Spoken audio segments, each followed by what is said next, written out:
Hello viewer, cheers. যতই ভাবি নিয়মিত ভিডিও দেব, আসলে ব্যস্ততার কারণে নিয়মিত ভিডিও দেওয়া হয় না। যাই হোক, যাচ্ছি একটি স্থানীয় হাটে। সেখানে খুবই বিখ্যাত এবং সুস্বাদু খিচুড়ি পাওয়া যায়। যদিও আশেপাশে আরো হোটেল এবং রেস্টুরেন্ট আছে, কিন্তু স্বাদের দিক থেকে ওই খিচুড়ির ধারের কাছেও না।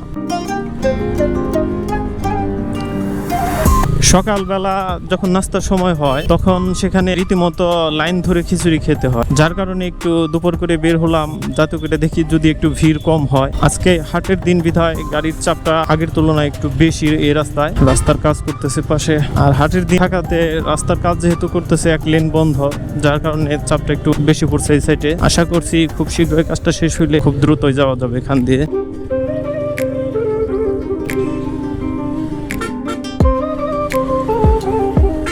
কোন পাশ দিয়ে আসলাম মামা?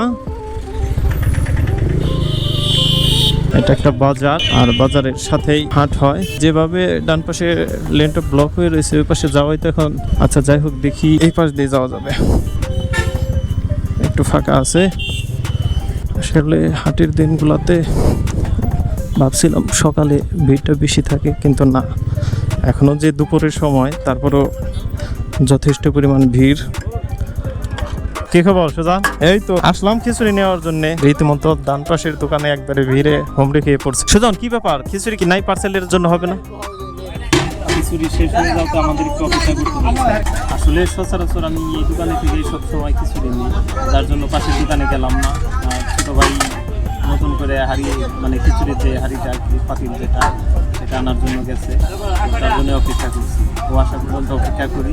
নতুন হাড়িটা চলে আসছে, এখন এটা ভর্তি। 3টা পার্সেল দেন। আসলে সকালের সময়ে যে পরিমাণ ভিড় হয়, এখনো দুপুরেও ঠিক তেমনই ভিড়। পাশের দোকানটার মধ্যে উপচে পড়া ভিড় একদম। সালাদের শসা রাখেন না? আচ্ছা, কত টাকা? 300 টাকা। এই যে, তাহলে কি খবর? বেচা বিক্রি কেমন? হ্যাঁ, ভালো না?